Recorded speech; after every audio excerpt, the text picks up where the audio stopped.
O livro do Êxodo continua a história contada em Gênesis, traçando o destino dos filhos de Jacó.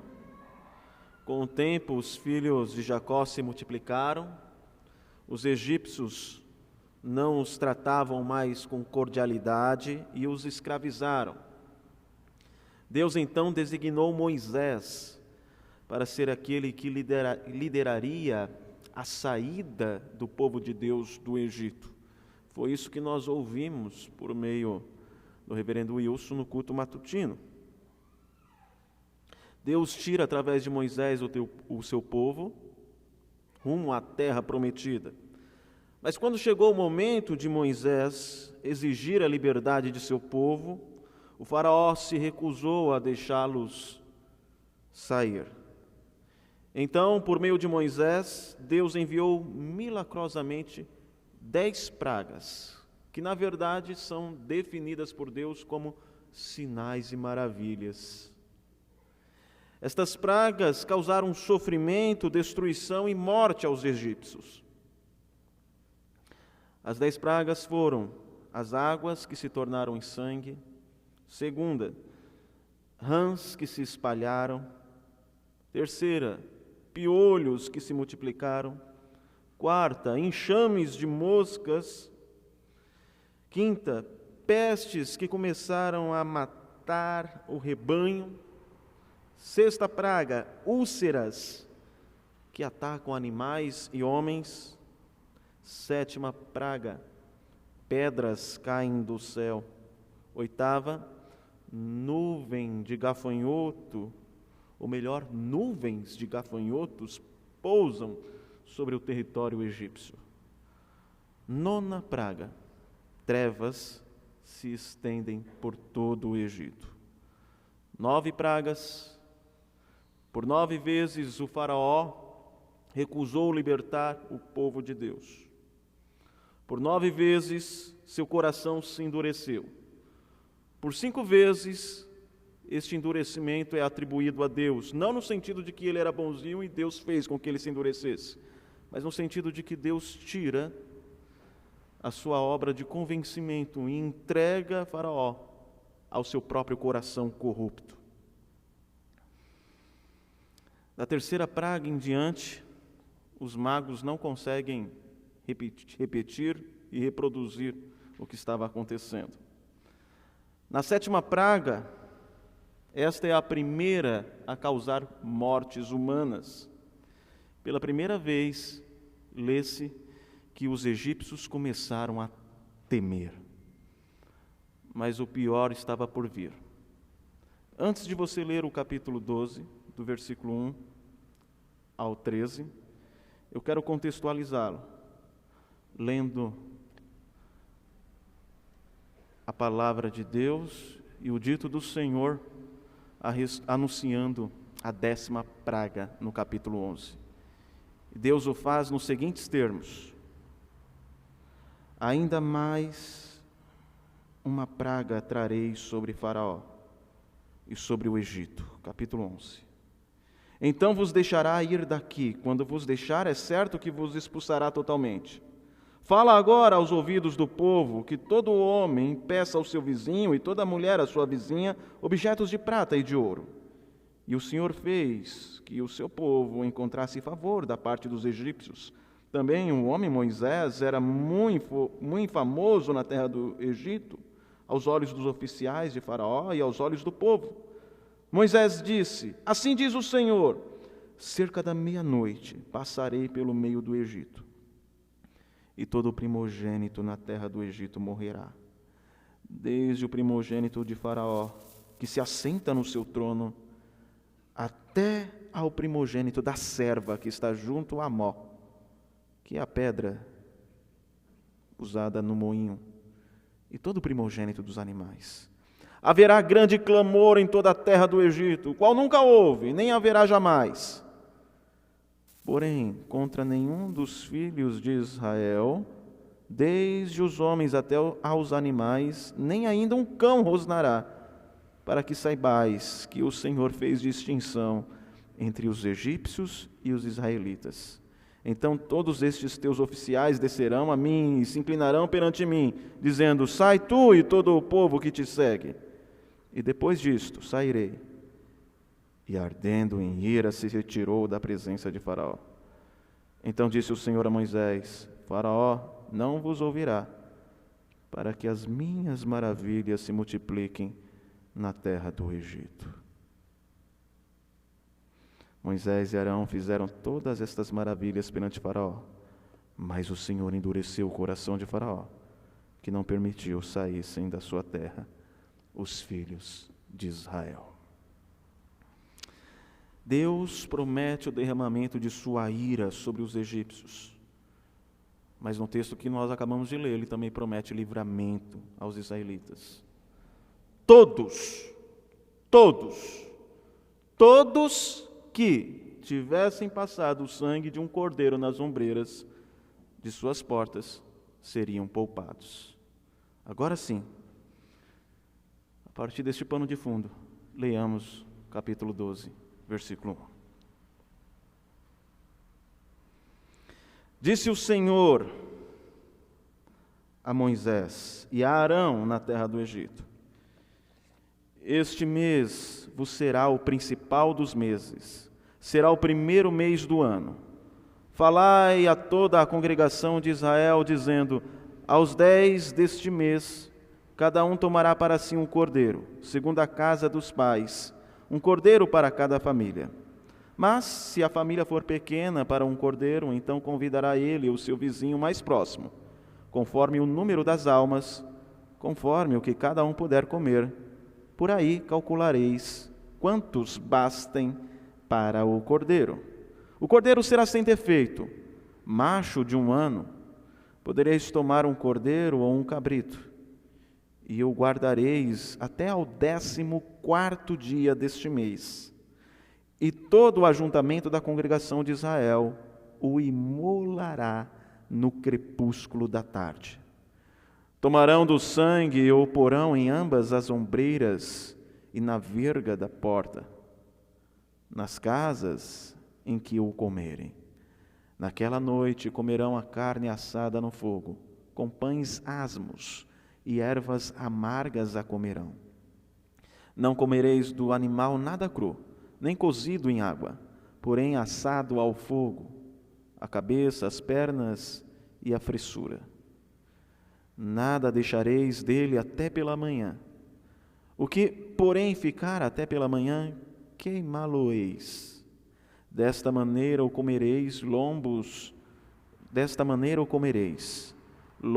cingidos, sandálias nos pés e cajado na mão.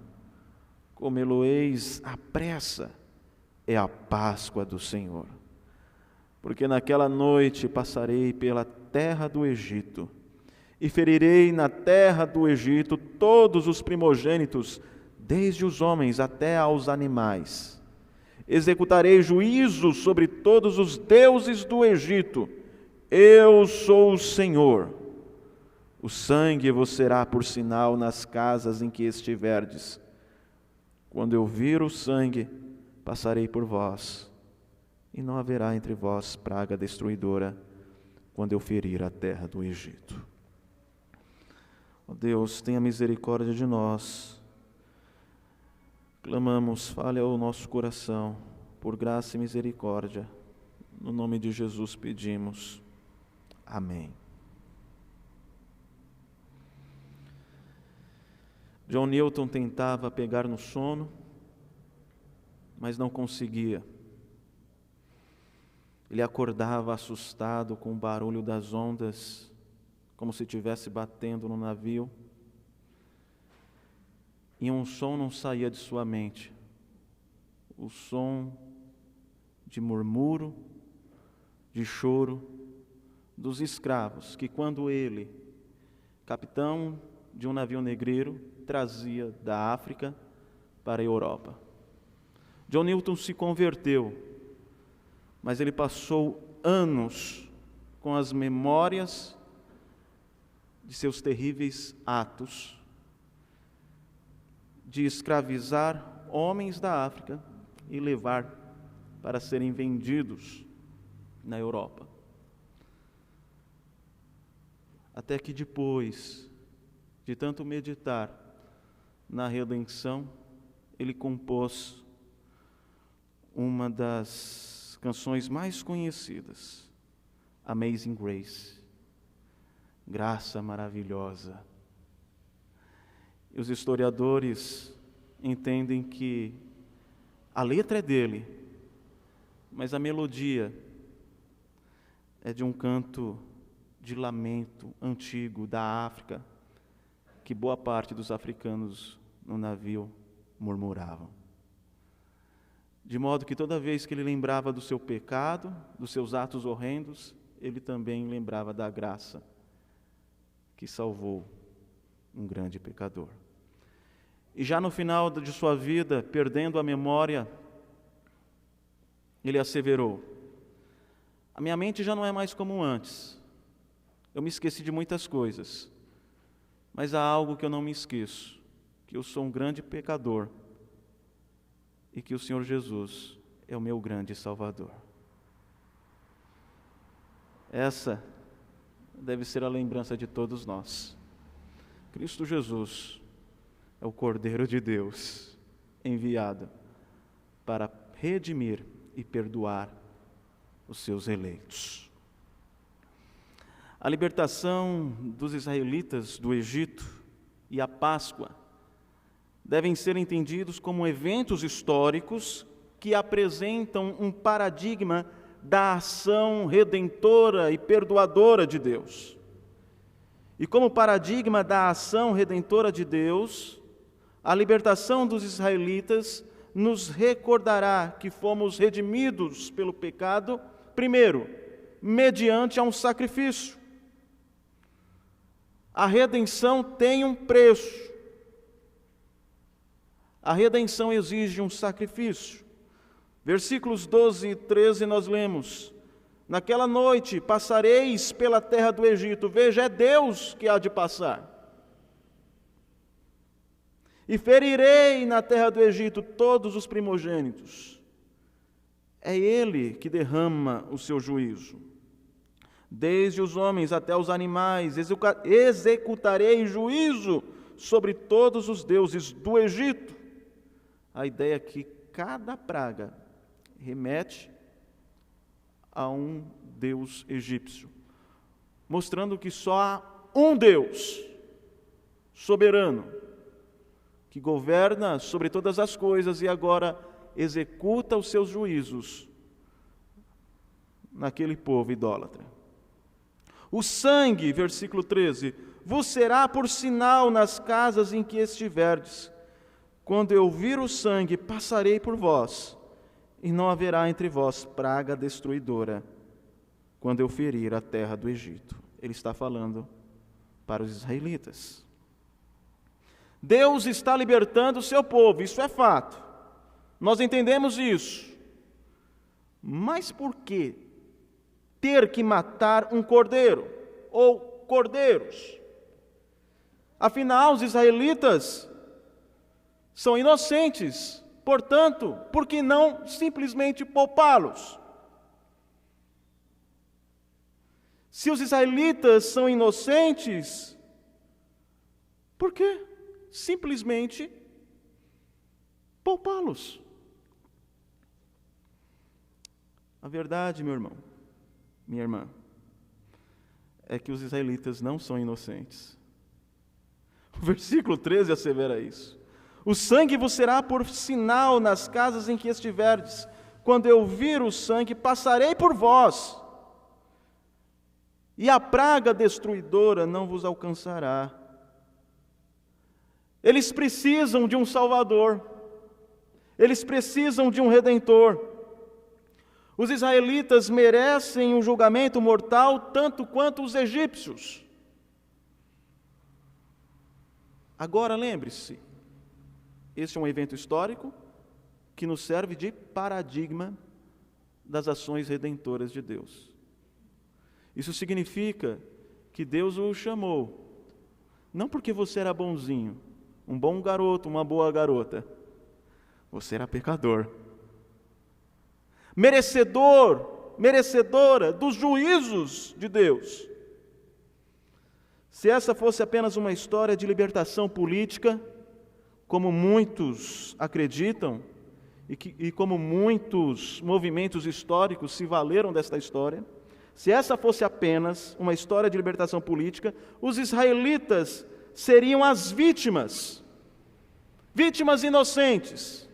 Mas não é assim que esta história nos é apresentada. Os israelitas também precisam temer o julgamento de Deus, porque eles são pecadores. Mas por que matar um cordeiro?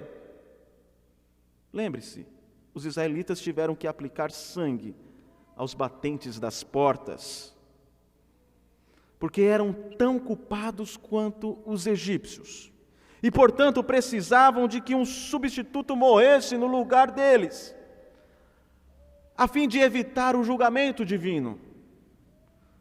O sangue, observe, não é aplicado ao redor da porta, porque Deus não sabe quem está dentro da casa. E essa é uma forma dele distinguir. Não é isso que está acontecendo. O sangue deve ser passado ao redor da porta, porque Deus sabe exatamente quem está lá dentro. Pecadores que merecem o juízo de Deus. Se o sangue fosse apenas para marcar casas que pertenciam aos israelitas, tinta vermelha satisfazeria este propósito. Mas a ideia não é sinalizar apenas, mas apontar para a necessidade de redenção mediante ao derramamento de uma vítima inocente. O derramamento de sangue de uma vida inocente. O sangue é sinal de que foi realizado um sacrifício em favor daquele lar. O sangue é o sinal de que um substituto foi oferecido. E uma pergunta boa é: poderia, no entanto, um cordeiro substituir uma pessoa? Como a vida de um cordeiro pode substituir a vida de uma pessoa? Afinal, uma pessoa vale mais do que um cordeiro, não é? Bem, o cordeiro é um símbolo. O cordeiro é uma promessa corporificada de um verdadeiro substituto. Deus está dando spoilers do clímax da história da nossa redenção. Ele está nos mostrando que um dia Ele haveria de enviar o seu próprio Filho, o Cordeiro de Deus, para morrer em favor dos seus eleitos. A Páscoa, portanto, simboliza um ato maior da redenção, um ato que é realizado na pessoa de Cristo Jesus, o Cordeiro prometido. Mais de um milênio depois, nos deparamos com algumas declarações dos autores neotestamentários. João Batista, não só dos autores, mas de personagens narrados pelos autores neotestamentários, a começar por João Batista, que vê Jesus e diz: eis o Cordeiro de Deus que tira o pecado do mundo. Mais à frente, Pedro afirma: não foi com prata ou com ouro que fomos redimidos de nossa vã maneira de vivermos, mas pelo sangue precioso de Cristo, como um cordeiro, sem mancha, sem defeito. Eles começam a entender que as promessas, que os sacrifícios eram sombras de uma realidade maior, realizada na pessoa de Cristo. E é Paulo que vai declarar de forma clara que Jesus Cristo é o nosso Cordeiro Pascal. 1 Coríntios capítulo 5, versículo 7. Jesus foi sacrificado como nosso substituto. Todos nós merecemos morrer por causa do nosso pecado. Mas Jesus morreu em nosso lugar. Seu sangue foi, por assim dizer, aplicado sobre nossa vida, para que Deus passe adiante, quando vier o julgamento. Daí a origem da expressão Páscoa, passar, poupar. É o sacrifício de Cristo Jesus que nos livra da ira de Deus. Observe, nós somos libertos, não é da ira de Satanás, é da ira de Deus, do julgamento de Deus. Ele proveu um cordeiro para que, como um substituto, morra em nosso lugar, tomando sobre ele o que nós merecíamos. Como paradigma da ação redentora de Deus, a libertação dos israelitas nos recorda também que fomos redimidos com um propósito. E que propósito é esse? Servir. Somos redimidos do pecado para servir. Tim Chester, um autor cristão, eu gosto do sobrenome dele, eu sempre lembro de Natal, né? Tim Chester. Ele faz uma curiosa observação. O Êxodo, muitas vezes, é retratado como um movimento de escravidão à liberdade. Mas o Êxodo não leva à liberdade. Pelo contrário. E aí você pergunta, como assim? É óbvio que é uma ação redentora de Deus na história a fim de libertar o seu povo. Como não leva o povo da escravidão à liberdade? Em Êxodo, capítulo 4, versículo 23, por intermédio de Moisés, Deus diz a Faraó: deixa ir meu filho para que me sirva. Deu para entender mais ou menos o que Tim Chester está dizendo? Você não é liberto pelo ato redentor de Deus, mediante ao Cordeiro, para viver uma liberdade autônoma, sem nenhuma diretriz, sem nenhum guia. Não, nós somos libertos para servir. A palavra hebraica, traduzida para sirva, avat, aparece também em Êxodo, capítulo 2, versículo 23, quando nós lemos que os israelitas gemiam e clamavam debaixo da escravidão. A palavra escravidão é a mesma para servir. A ideia é que nós fomos libertos de um senhor de escravos opressor por um outro senhor.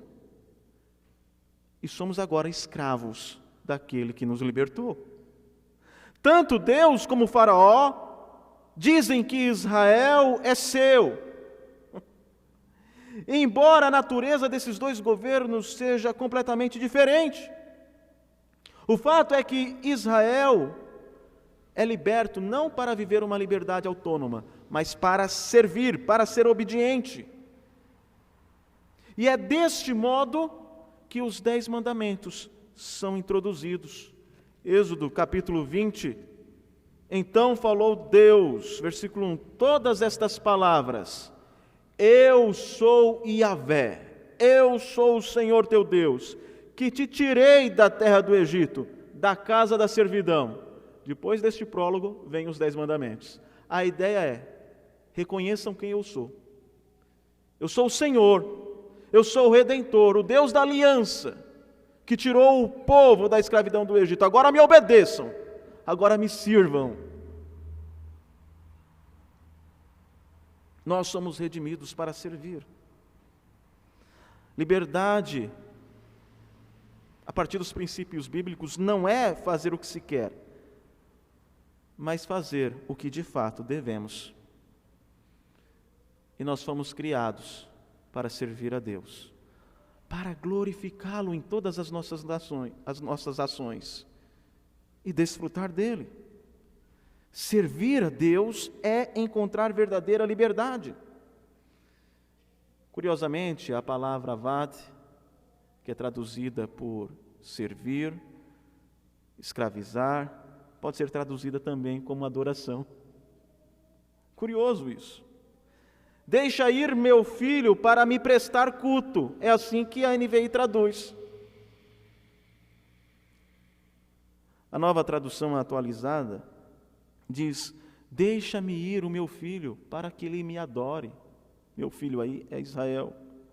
Ou seja, os conceitos de servir e adorar são tão próximos para os antigos israelitas que eles usam a mesma palavra.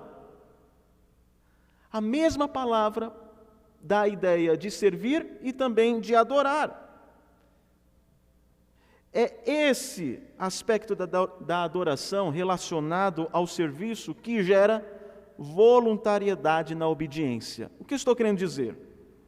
O verdadeiro serviço ao Senhor, a verdadeira obediência, não é motivada pelo legalismo, que é a ideia de obedecer para se promover, seja se promover a fim de alcançar a salvação, ou se promover a fim de se autoafirmar diante das pessoas, ou tentar cumprir um padrão moral pessoal para se sentir bem consigo mesmo. Não devem ser essas coisas que nos motivam. O que deve nos motivar então? A uma obediência voluntária, é a adoração. Servir e adorar são duas coisas que devem andar juntas. A verdadeira obediência não é motivada pelo legalismo, mas pela adoração. E a adoração é o reconhecimento de quem Ele é e do que Ele faz por nós. Isso gera voluntariedade. Isso gera liberdade verdadeira no ato de obedecer. Não por acaso o relato de Êxodo passa da construção forçada de pirâmides, edifícios para o faraó, à construção voluntária de um edifício para Deus. Já perceberam isso? E que edifício que é construído voluntariamente pelos israelitas a Deus? Trata-se do tabernáculo. E a voluntariedade da construção do tabernáculo é tipificada pelas ofertas espontâneas com as quais as obras foram custeadas. Em Êxodo, capítulo 35, no versículo 29, e o capítulo 36, versículo 3, nós lemos: todos os homens e mulheres israelitas que se dispuseram trouxeram ao Senhor ofertas voluntárias para toda a obra que o Senhor lhes havia ordenado por intermédio de Moisés. Olha que interessante, Deus havia ordenado por meio de Moisés, mas eles levam as ofertas voluntariamente. E o povo continuava a trazer ofertas voluntárias, manhã após manhã. Por quê? Eles são tomados não tão somente pela consciência de que eles devem ser obedientes, mas pelo ato de adoração àquele que havia libertado-os da terra de aflição, da terra do Egito. De igual modo, nós fomos libertos da escravidão do pecado para a obediência voluntária motivada pela adoração ao nosso Redentor.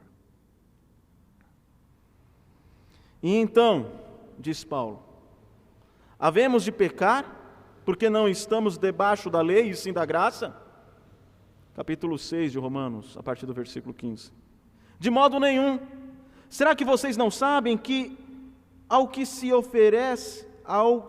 se oferecerem como servos para a obediência, vocês são servos daquele a quem obedecem? A tradução servos ela é leve, mas a palavra aqui é doulos, que pode ser traduzida também como escravo. Vocês são escravos daquele a quem obedecem, seja do pecado que leva à morte ou da obediência que conduz à justiça. Mas graças a Deus que, tendo sido escravos do pecado, vocês vieram a obedecer de coração a forma de doutrina a que foram entregues. E uma vez libertados do pecado, vocês foram feitos servos da justiça, escravos da justiça. Falo, diz Paulo, em termos humanos, por causa das limitações de vocês. Assim como ofereceram os seus membros para que fossem escravos da impureza e da maldade, que leva à maldade, assim ofereçam agora os seus membros para que sejam servos, escravos da justiça, para a santificação. Porque quando vocês eram escravos do pecado, estavam livres em relação à justiça. Naquele tempo, que frutos vocês escolheram? Somente as coisas de que agora vocês se envergonham, porque o fim delas é morte. Agora, porém, libertados do pecado, transformados em servos de Deus, em escravos de Deus, o fruto que vocês escolhem é para a santificação.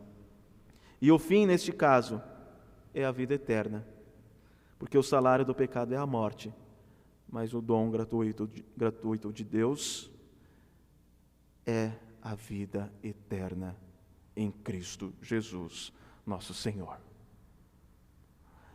Paulo está trabalhando com a mesma ideia. Nós fomos libertos da escravidão do pecado para sermos escravos da justiça. Mas é uma escravidão boa. Conta-se que um pastor, ao entrar numa cidade, naquele período do Velho Oeste, nos Estados Unidos, ele viu uma moça negra num leilão sendo oferecida aos compradores. E homens riam, contando entre eles o que eles pretendiam fazer com aquela moça ao comprá-la. O pastor ficou horrorizado e tinha uma boa quantia de dinheiro. Então ele entrou no leilão e depois de algum tempo, de algum custo, ele conseguiu comprá-la por uma grande quantia. E aí ele saiu pela cidade andando com aquela moça ainda amarrada e ela o cuspia, tentava agredi-lo e dizia: jamais eu vou ser a sua escrava, eu vou reagir, você não vai me tocar. E ele foi levando-a até sair da cidade. Ele então a desamarrou e disse: agora você é livre. Ela não entendeu e disse: o quê? Você é livre. Então aquela mulher comovida disse: não, eu quero servi-lo até o fim. Nós somos escravos de Deus, mas o seu amor nos constrange, a sua misericórdia nos seduz. E agora, pela ação do Espírito, nós obedecemos, motivados pela gratidão e de modo voluntário. Como paradigma da ação redentora de Deus, a libertação dos israelitas nos recorda que fomos redimidos pelo Cordeiro para servir. E também nos ensina que nós fomos redimidos pelo Cordeiro para servir e para viver a vida no presente, sem nos esquecer do nosso futuro, do nosso destino. Ou seja, essa redenção muda a nossa perspectiva, a interpretação da nossa realidade. A última praga, o último sinal e maravilha do Senhor, efetiva, de fato, a libertação de Israel do Egito. Por meio dela, Deus derrama seu juízo sobre o Egito, e por causa da morte vicária dos cordeiros, Deus poupa o seu povo. Agora eles são livres para servir. Agora eles são livres para tomarem posse da terra prometida. Mas enquanto eles não chegam lá, eles deveriam ser preparados no deserto. Eles deveriam aprender a viver, mas sem esquecer do futuro, que era o destino deles, a terra prometida. Face ao presente, eles deveriam viver como redimidos. Face ao futuro, eles deveriam se recordar de seu destino. E como Deus fará isso? Versículo 14 do capítulo 12. Este dia vos será por memorial, e o celebrareis como solenidade ao Senhor. Nas vossas gerações o celebrareis por estatuto perpétuo. Deus havia libertado o seu povo da morte e da escravidão. Essa libertação dupla deveria ser comemorada, e não somente comemorada, ela deveria ser também encenada anualmente. Então, Deus institui 2 festas no calendário hebreu. A Páscoa começa no 10º dia do mês de Abib e termina no 14º dia do mês de Abib, do mesmo mês. E logo em seguida você tem a festa dos pães asmos, ou pães sem fermento, que começa no 14º dia de Abib e termina no 21º dia de Abib. O dia mais importante de ambas as festas é o 14º. Nesse dia termina a festa da Páscoa, nesse dia dá-se início à festa dos pães asmos. Embora essas festas comemorem o mesmo acontecimento, cada uma reflete um aspecto diferente. A Páscoa comemora o livramento da morte, pois encena a ocasião em que Deus passou adiante e poupou Israel, quando trouxe morte ao Egito. Isso está claro para você olhar depois nos versículos 24 ao 27 do capítulo 12. Isso os lembra que eles deveriam viver como redimidos. Todas as vezes que eles participavam da Páscoa, eles lembravam que eles foram libertos da morte. Como?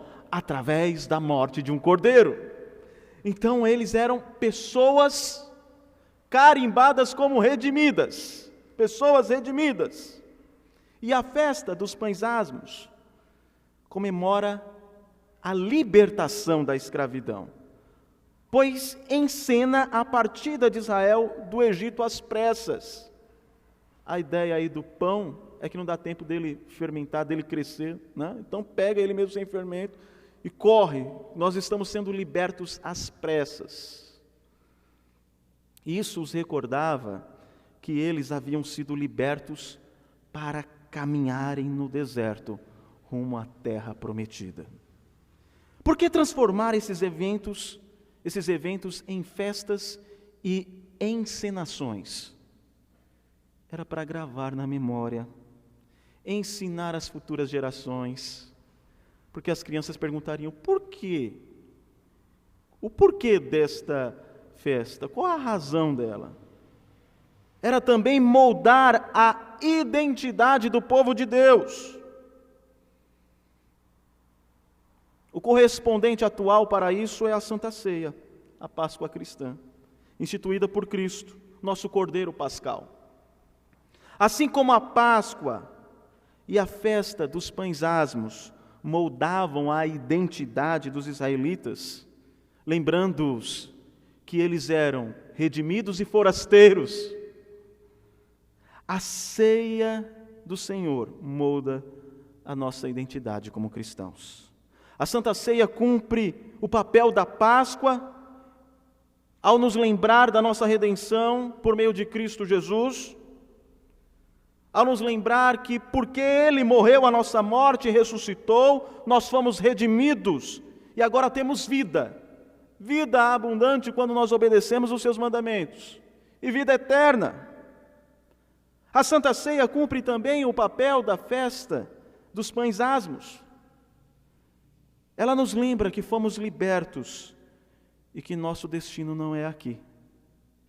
Somos peregrinos, forasteiros. Nosso destino é a terra prometida. Por isso que Paulo diz: todas as vezes que comerdes este pão e beberdes o cálice, anunciais a morte do Senhor até que Ele venha. Olha a ideia do futuro. E quando estivermos com Ele, participaremos das bodas do Cordeiro no reino de seu Pai. Esse é o nosso destino. Lembrar dessas coisas muda a nossa vida, molda a nossa identidade. Imagine um escravo de um senhor cruel. E um dia, outro homem misericordioso compra o escravo daquele senhor cruel. Uma semana depois, o antigo senhor vê seu ex-escravo. Grita uma ordem para ele. A reação deste ex-escravo é automática. E ele obedece o seu antigo senhor. No entanto, lembre-se, ele não está mais debaixo do controle do seu antigo senhor. Ele não precisa mais lhe obedecer. O que ele precisa então? Ele precisa se lembrar a quem ele pertence agora. Ele precisa se lembrar do dia de sua libertação, em que sua vida antiga chegou ao fim e sua nova vida começou. Recordar-se disso muda tudo na vida daquele escravo.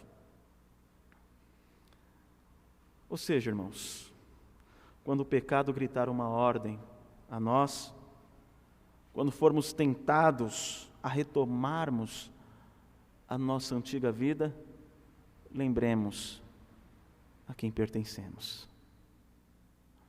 E a Santa Ceia é o melhor modo de você lembrar disso. Lembremos que fomos redimidos por um misericordioso Senhor, que entregou a si mesmo como preço para nos comprar, para nos libertar, para nos tornar servos dele.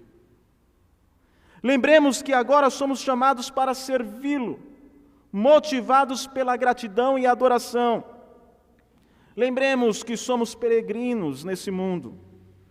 Nosso lugar é a terra prometida, com o nosso libertador. Depois destas coisas, vi, e eis grande multidão que ninguém podia enumerar, de todas as nações, tribos, povos e línguas, em pé, diante do trono e diante do Cordeiro, vestidos de vestiduras brancas, com palmas nas mãos, e clamavam em grande voz, dizendo: ao nosso Deus que se assenta no trono e ao Cordeiro pertence a salvação. Esse é o nosso destino. Que sejamos gratos ao Senhor e cumpramos com os propósitos desta redenção para a glória dele. Vamos louvar a Deus. Vamos nos lembrar através deste hino do nosso Cordeiro Pascal, nos preparando para participarmos da Santa Ceia do Senhor.